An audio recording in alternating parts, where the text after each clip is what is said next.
day, everyone.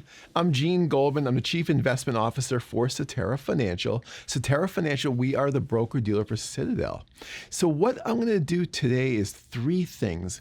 Number one, I'm going to talk about our three primary themes for 2026. Number two, I'm going to talk about the recent events in the Middle East and how that affects portfolios. And number three, I'll give you some very actionable investment advice. First and foremost, welcome to my presentation. Economic resilience meets elevated expectations. That's a mouthful. So what I'll do is, as I go through this, I'll talk about what all this means, especially as it ties to our three investment themes. So let's start with the themes. For 2026, we laid out three key investment themes. And as a reminder, every year we lay out three themes that we feel will drive the economy and financial markets. For 2026, here are our three themes. Number one is that the economy proves to be stronger than expected. Yes, it's slowing down. Yes, we see the data. The data is starting to weaken. Yes, coming out of post-COVID, the economy is definitely slowing down. But we truly believe by year end, the economy will prove to be stronger than expected. Number two is market returns. We have a good background, a good base for the economy and for the markets, but we do unfortunately believe that market returns will be a little bit below long-term averages, maybe in about the 4 to 6% range for the S&P 500. And number three, we do believe that market leadership will change. Over the last few years, we've seen these big mega cap companies, these big technology companies have led the markets higher. We think this changes. Other parts of the market start to do well, like small companies, mid-sized companies, value companies. So these are our three themes, and let me spend some time diving into each of these themes on a go-forward basis. So first of all, our first theme. The economy is slowing down, but we do expect it to be a little bit stronger than expected. Why is that the case? First of all, in our economy, we have a ton of stimulus in the economy, both monetary and fiscal. So let's talk about monetary stimulus. Monetary stimulus is basically the Fed. The Fed is the Federal Reserve, and they are applying stimulus to help drive our economy. If you look at the Fed, Federal Reserve, has what's called a dual mandate. First of all, they want to make sure we all have jobs. And second of all, they want to keep inflation in check. So what does the Fed do? If the economy starts to slow down, as it has been lately, the Fed lowers their Fed funds rate, their primary interest rate.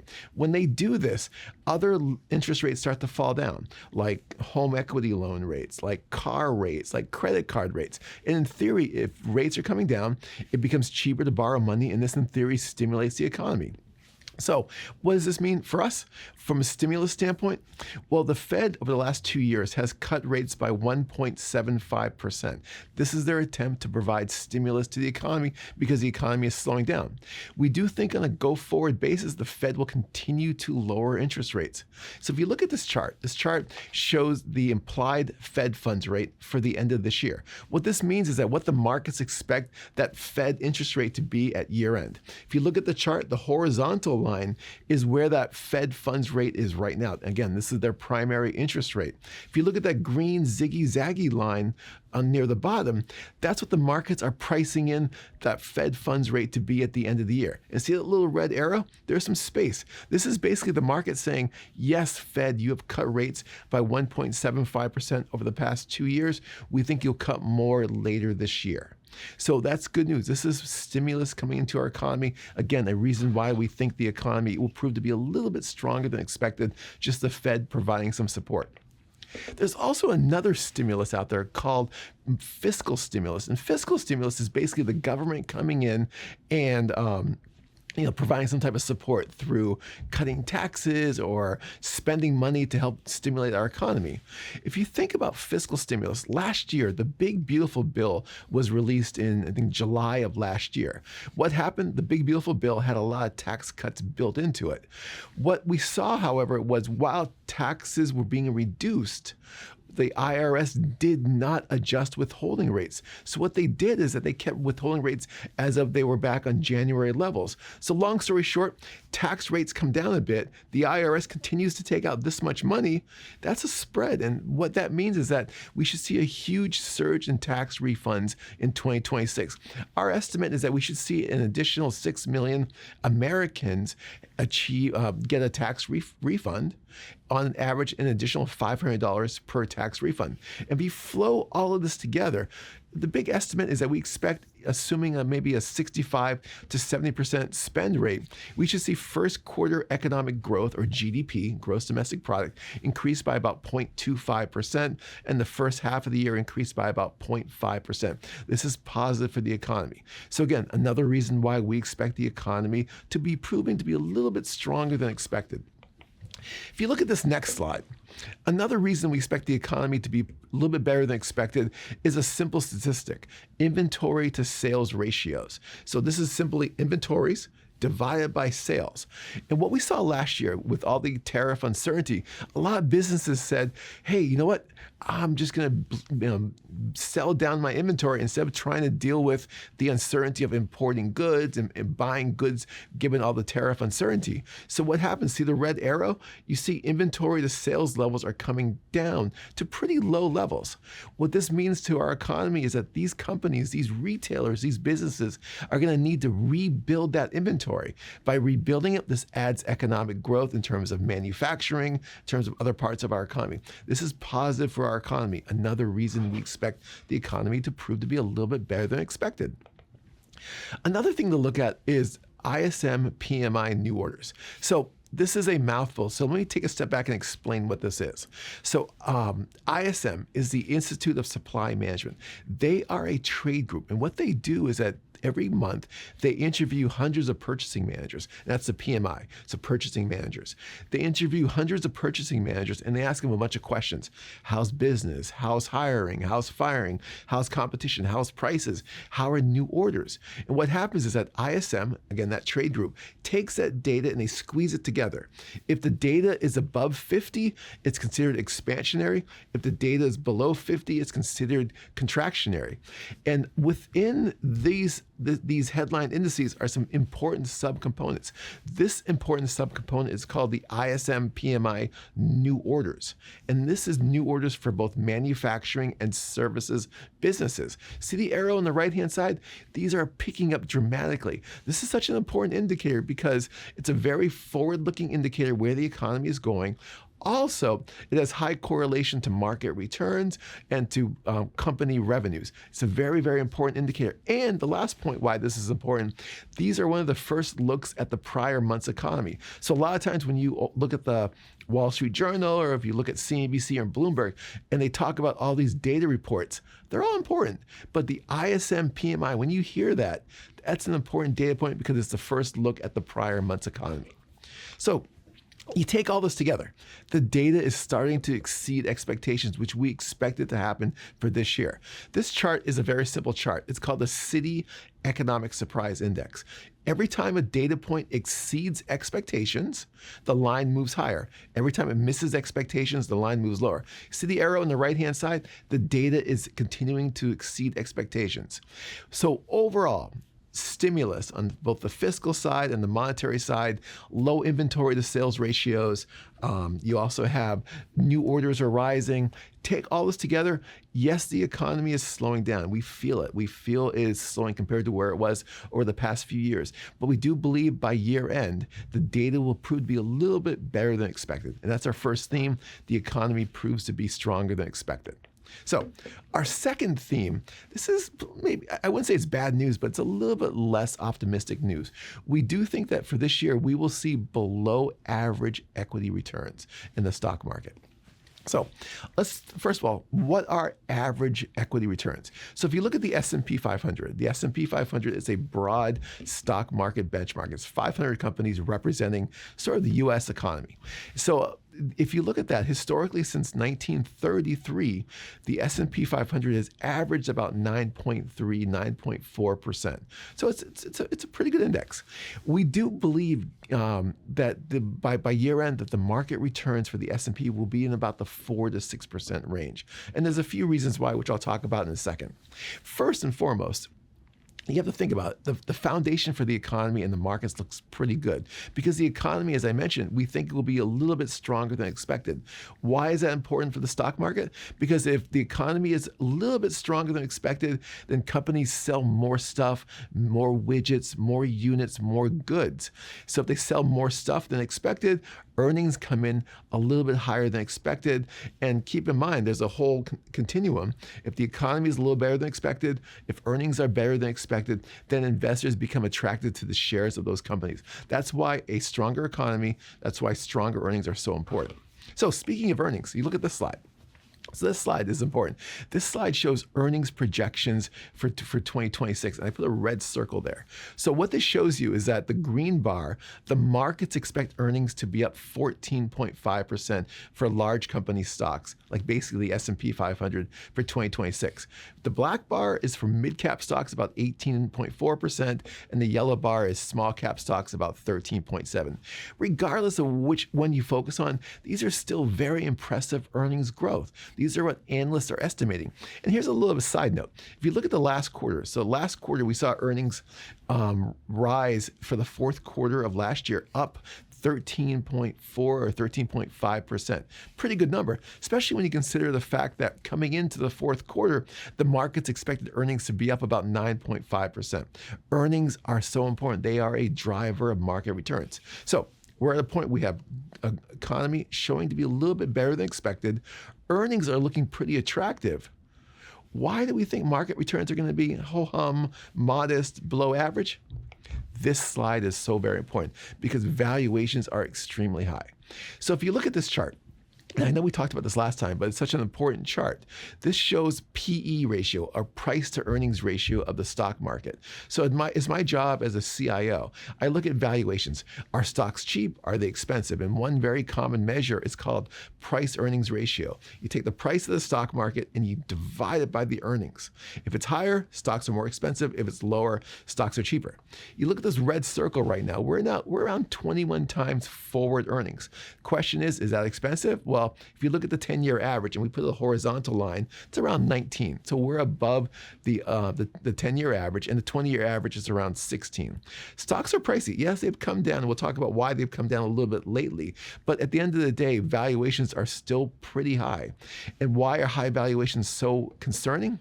Because high valuations are pricing in absolute perfection. Everything needs to be perfect. Everything has to have an absolute perfection. So no mistake in the economy, no geopolitical risks, no bad news out there because the markets are saying everything needs to be perfect. And we have high valuations right now. So valuations, we do believe while the economy looks better than expected, earnings look pretty good, we do think market returns are going to be limited because valuations are so very high. Another reason why market returns could be pretty limited is simply just this. There is just more competition for equity income. So if you take a step back, a lot of times when we want income, what we do is, we can buy a bond or we can also buy a stock that pays dividends. And if you look at this historically, the dark line at the top is the yield of the bond market, and the line that's a little bit below is the dividend yield. If you look to the left, historically, these two have been pretty closely tracking each other.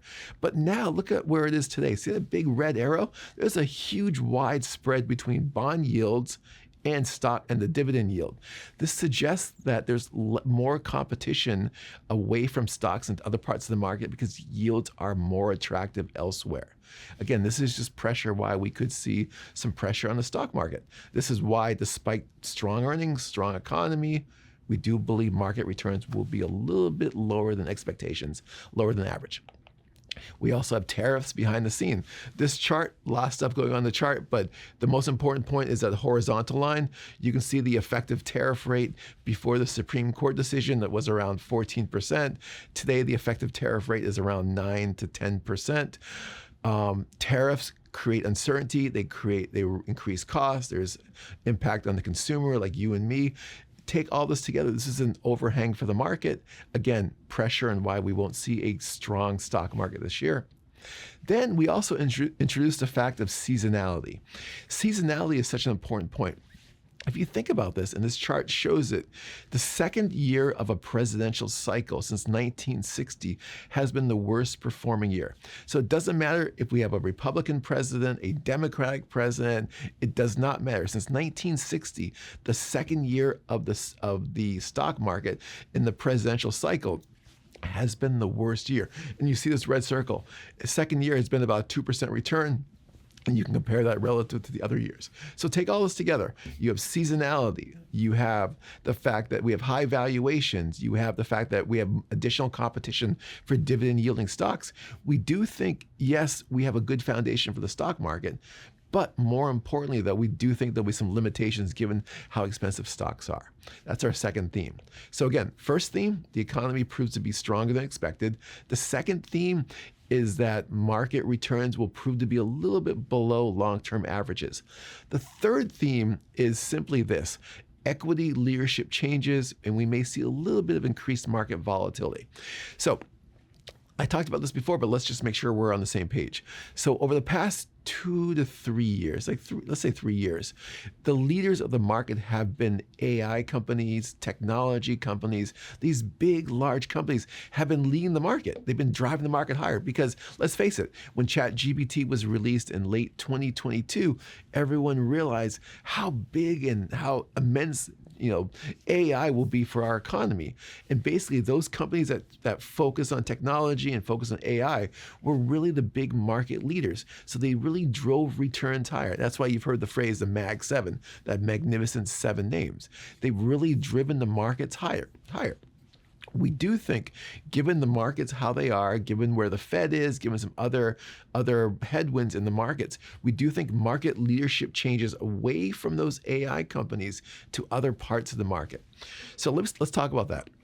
Of course, AI fundamentally is the future, and you can't deny this. One of my favorite charts here is from our friends over at Payton, and what they do is that they in this chart, and I know it's a little older, I apologize, but it says such an important story. So this chart is through the end of November, but what this chart shows, it shows those little lines that go up, all show different technologies that have been released over the course of time, like social media, like computers, like cell phones, like electricity, okay? If you look on the far left-hand side, that's AI. And what this shows is that after 2.5 years, 55% of American households use AI today. Let me say that one more time. Since AI was released, 55% of American households are now using AI after about 2.5 years. But if you look at the other technologies, I put little red circles on in terms of how long it took to get 55% of a user adoption. You see here, as you go farther to the right, the smartphone took about 6 years. Social media took 8 years. If you look at the internet, it took about 12 years. And if you go further to the right, you can look at the computer or electricity. 20 years, 18 to 20 years. It took a while for the other types of technologies to be adopted. AI is being adopted by 55% of our households within the first 2.5 years. The fundamentals are strong for AI. But remember, when you buy an investment, you don't buy based on fundamentals. You have to look at valuations. So fundamentals and valuations. Let's just look at the valuations for technology. So this is the technology as a whole. The technology sector is around 38 or 36 times earnings. Is it expensive? Yeah, see that chart down there? You can see the chart. You can see that valuations have increased quite dramatically. Tech is very expensive right now. We're not saying just completely sell out of tech. All we're saying is don't focus your entire portfolio on one specific segment of the market. If you look at this next chart, valuations, concentration. If you look at the S&P 500, remember, I know this is like a very simple fact, but the S&P 500 has 500 companies in the index.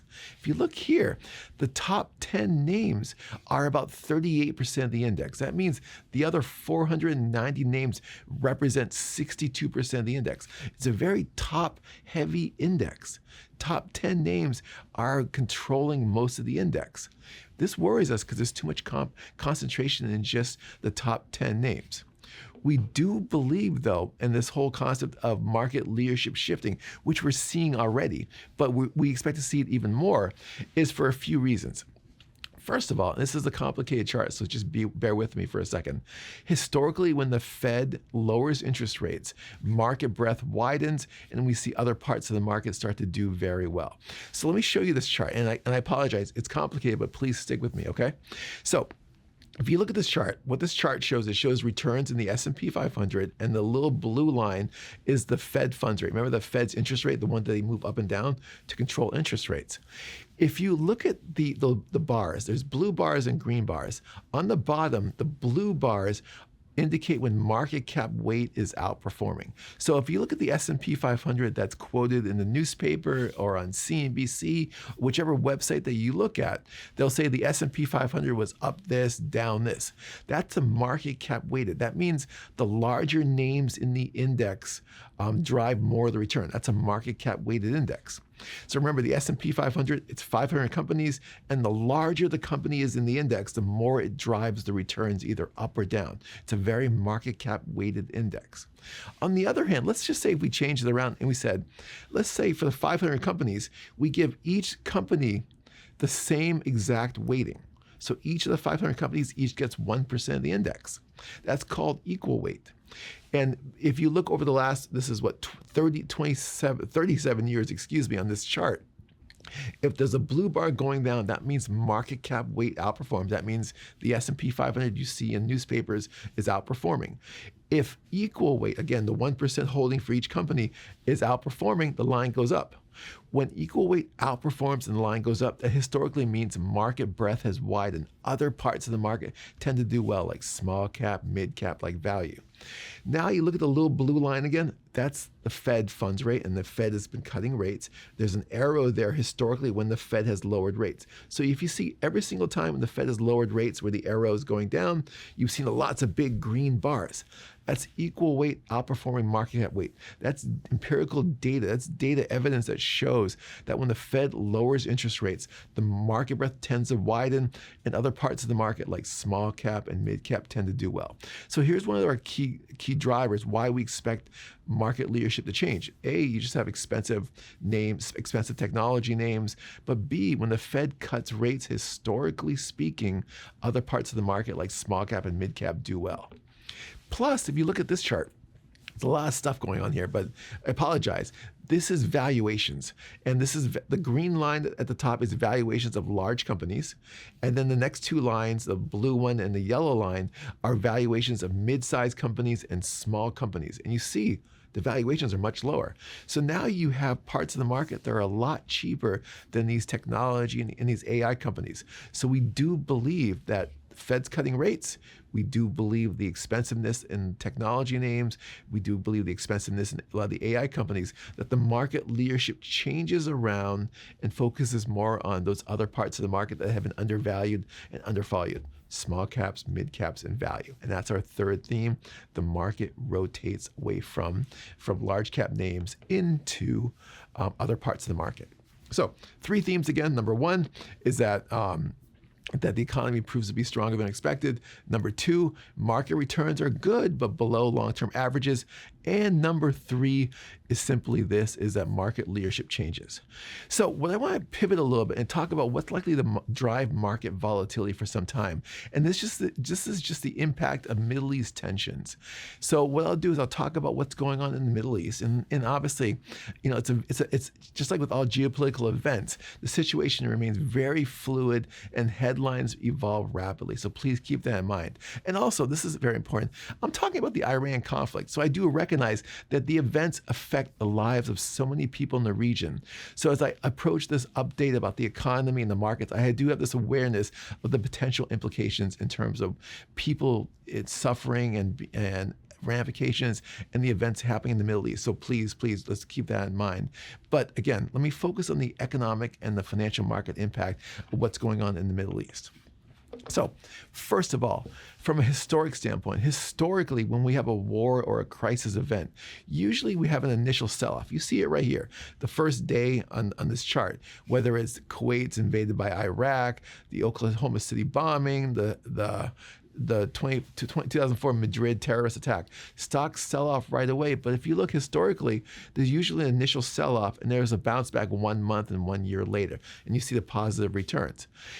If you think about the Middle East events, though, that they feel a little bit different this time for three very important reasons.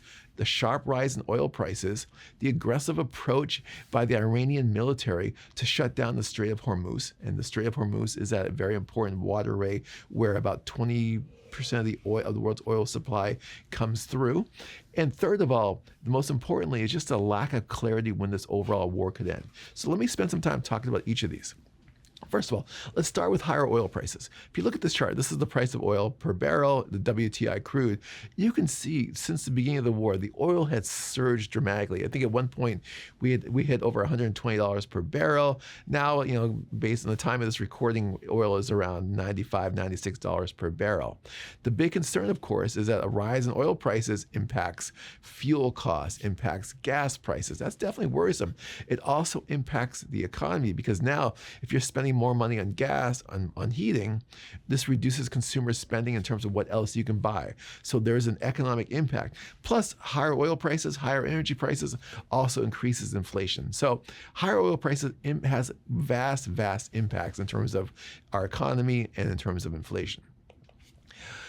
If you look at the Strait of Hormuz, so the Strait of Hormuz, as I mentioned before, it's a vital fuel passage, and it's where we see about 20% or so, like 1/5 of the world's global oil flowing through the region. It's a lot. It's a really important straight gateway for oil and for energy.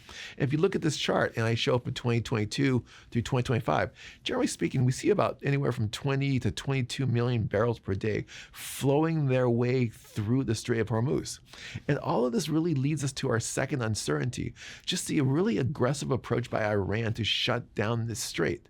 The good news is that the U.S. Navy has indicated that we will begin to safeguard ships through the region. Unfortunately, that could be weeks and weeks away. Yes, OPEC Plus has announced plans that they'll increase more production, but here's the key point. There's very few ways to get this oil out of the region. So they are talking about increasing, and they have been increasing production to help push down pressure on oil prices. But at the end of the day, with the Strait of Hormuz being shut down significantly, it's hard to move the oil. Let me show you some more data around this, or some more charts around this. If you look at this chart, on the left-hand side, it shows the map of the Strait of Hormuz before the Iran war started. And you see a lot of dots here and there. So you see pretty much flowing pretty consistently. On the right-hand side, this is as of March 6th, but it has not changed that much since. But you see there's a significant backup in terms of ships being stuck through it, because at the end of the day, the Iranian military using drones, using speedboats, are trying to shut down the region. And it's hard for these ships to get insurance. And if they do get insurance, it's extremely expensive given the fact that it's a war going on right now. So if you think about this, the Strait of Hormuz is being shut down right now, makes it difficult to move oil through. Yes, there are pipelines. So the UAE and Saudi Arabia have oil pipelines. They can bypass this region. But the problem is that only reflects about 25% of the flows that normally flow through the Strait of Hormuz. So the net effect is that oil storage and fuel storage is running out pretty fast and pretty quickly. So all these countries are coming out and saying, we will increase production. But they really can't, because there's no place to store the oil, because oil is filling up storage basins and storage containers pretty fast and pretty quickly. And if you listen to the comments from Kuwait, UAE, and Saudi Arabia, they're basically saying that oil storage space will run out in about 2 or 3 weeks as of this recording. So take all this together to suggest that we could see a reduction in production because there's really no place to store the oil. This is one of the reasons why the Iranian military is really focused on shutting down the Strait of Hormuz to put upward pressure on oil prices to impact the global economy. The last main uncertainty in the Middle East is just less clarity when this war could end. And this is really weighing on the financial markets. Remember, financial markets, they love transparency. They want to know when things start. They want to know when things end. When you have something that says we have a war, but we have no idea how long it's going to last, this creates a lot of jitteriness and a lot of uncertainty. If you look at the slide, for example, this is from Polymark, and Polymark is a predictions model, and they're looking at U.S.-Iran ceasefire odds, and you see a lot of ziggy-zaggy lines here, but look at the table on the right-hand side. Basically, this says that by the end of May, there's still a 50-50 chance that we'll still be fighting the war as of May 30th. And even by June 30th, there's only a 58% chance that we'll have ceasefire odds. There is so much uncertainty when this war could end. As a result, this is creating this uncertainty because, again, without a set timeline for the military conflict, it's really weighing on investor sentiment. So that's why these three reasons, higher oil prices, the Iranian military really focus on shutting down the Strait of Hormuz, and the fact that we have no idea when this war could end is really weighing on financial markets. So now let's take a step in terms of where we see going forward. And the big thing we see going forward is market volatility is likely to surge dramatically. And there's three reasons we can point to. The first is the impact on the Fed. So as I mentioned before, remember the Fed has a dual mandate. Make sure we all have jobs, keep inflation in check, okay? So with jobs weakening, it makes sense the Fed should be cutting rates, but inflation remains a little bit above the Fed's target. If you look at the last inflation measure, remember the Fed has a 2% target for inflation. The last Fed inflation measure called core PCE came in at 3.1%. That's 50% above the Fed's target. So if you look at this chart, a rise in oil prices and energy prices can impact Fed decisions. So what this chart shows CPI, the Consumer Price Index, and this is another measure of inflation. And it shows CPI every single month, and each of the colors represents different components. So there's food costs, there's other costs, services costs.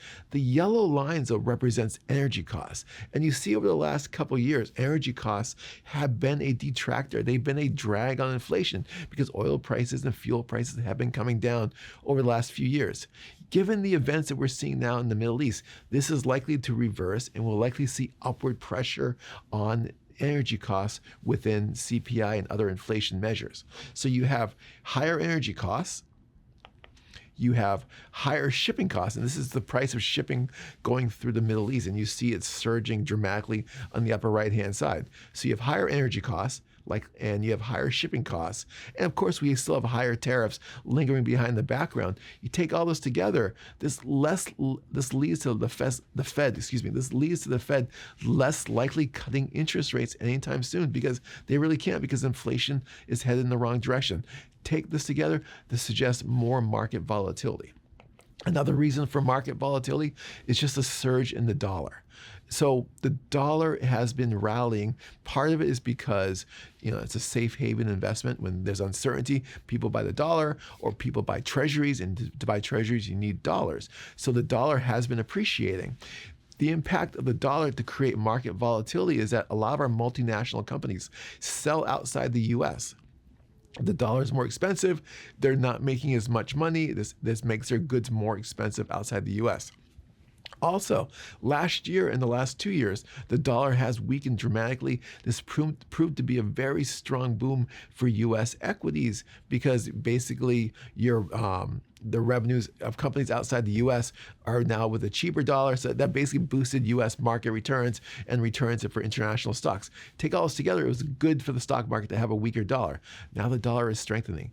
We take all this to mean that a stronger dollar helps to create more market volatility. The third reason why we expect market volatility to stay elevated for some time is just the start of this war. The stock market was at a much higher valuation than previous wars. You look at this chart, and this is something we talked about before, the PE ratio, the price earnings ratio of the stock market. See the red circle on the right-hand side? That's where we are when the war started, around 21.7 times earnings. See the little red dots throughout those green lines? Those are the starts of other wars, like the Russian invasion of Ukraine, Arab Spring, the Second Gulf War. Market valuations were much lower. We are coming into this war at a much higher stock market valuation. Remember, the stock market does not like uncertainty, only likes transparency, and having a high valuation, especially when you're pricing and everything being perfect, is not good for the stock market. So you take all this together, again, you have the uncertainty around the Fed being able to cut rates with inflation moving higher. You have basically higher valuations, as you see here, and you also have a stronger dollar. This suggests to us that market volatility increases for some time. And the markets are also reacting to this.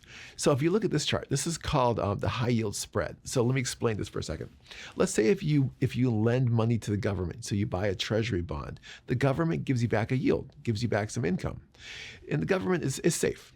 But let's say if you want to invest in a more risky company, what you do is you want income back, you want a coupon back, you want money back. But because they're not as safe as the US government, you want more money back. You want more of a yield back.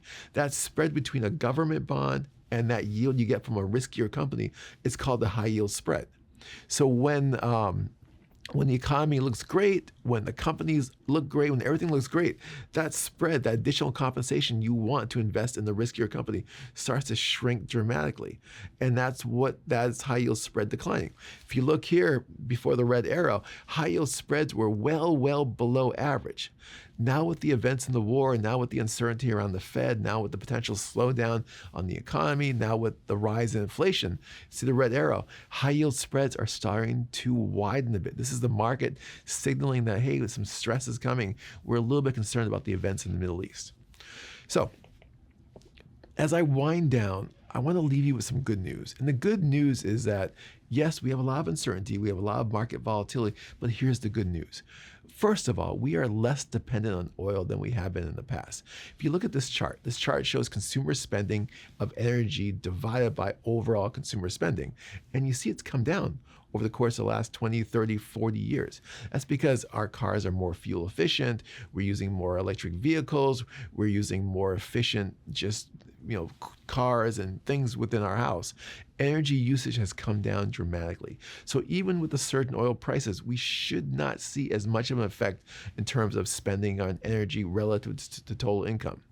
The good news also is that we are an exporter of oil. So we have a lot of oil. We are an oil producer. We are an oil nation. So this should help us help reduce the effect of higher oil prices. Also, oil has surged dramatically, but here's an important point. Oil prices should revert back to overall fundamentals. And overall fundamentals, we have a global economy slowing down. We have, we're coming out of post-COVID after a few years. The economy is definitely slowing down. If you look at this chart, and this chart has a lot of stuff on here, it's complicated, but let me explain this. If you look at the yellow line, the yellow line in the middle, those little yellow dots in the middle, that's really oil futures. That's what the market had priced in before the war, saying, okay, oil is up, it may come down a little bit, it's pretty, it's where the market had expected oil to trade now and in the future. The white line is where the market is trading in oil post the Iranian war, what's happened already as of right now. And you see the spread at the far left is where it's right now. This is the oil pricing has surged dramatically. But if you look at the far right, where markets have priced in where oil prices will be months and months and months down the road versus where they were, all this suggests is that, a lot of energy companies had locked in to sell at a price that was already high, and now it's coming down a bit. All this is saying is a lot of supply of oil is coming back into the market at this point. This is basically saying that the futures market does not expect oil prices to be much higher significantly down the road. It's good news. Trust me, it's good news here. So we expect to see a lot of market volatility, a lot of uncertainty, especially as the Iranian war lingers on for some time. But here's the good news, and here's sort of the crux of what we say, is that we do expect maybe a correction. I think if you look at the weakest point, the stock market has sold off 5% from its peak to trough.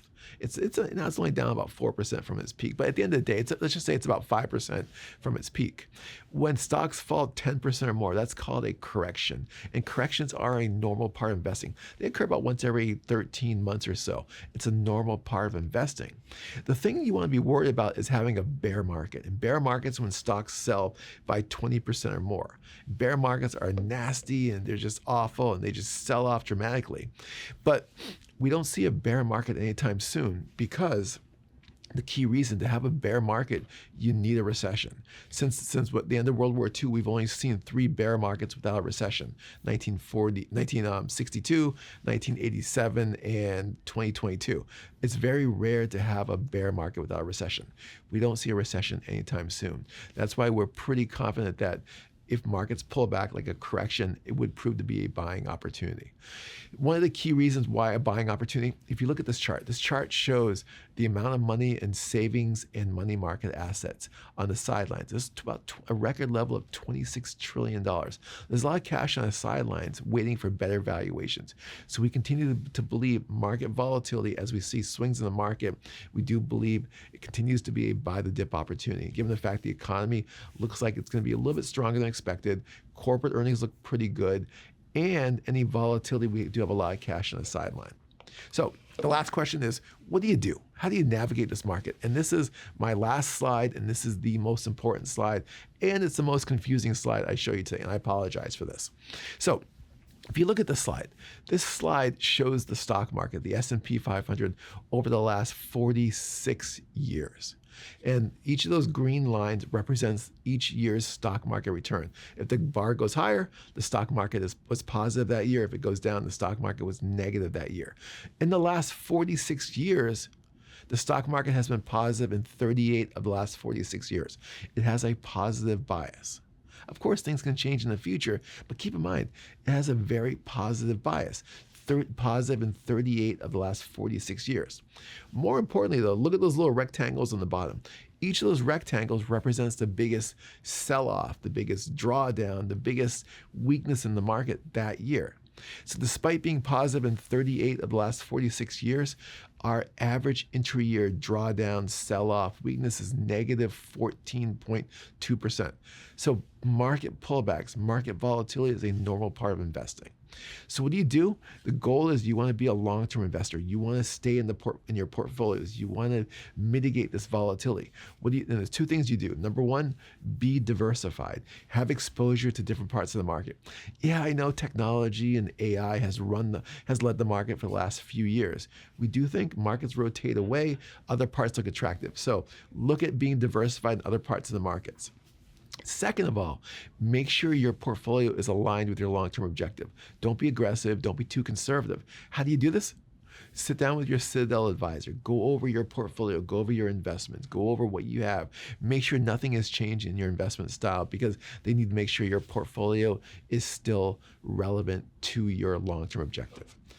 With that, I really want to thank you. I covered our 3 investment themes. I covered the uncertainty in Iran, the war going on. If you want to follow us on Twitter, our team is Cetera IM. It's called X now, excuse me. You can follow me if you want to, of course, Gene Goldman. We're also on LinkedIn. We're also in other social media areas. I need to show you these disclosures for our friends in legal. And if you want, please do read these.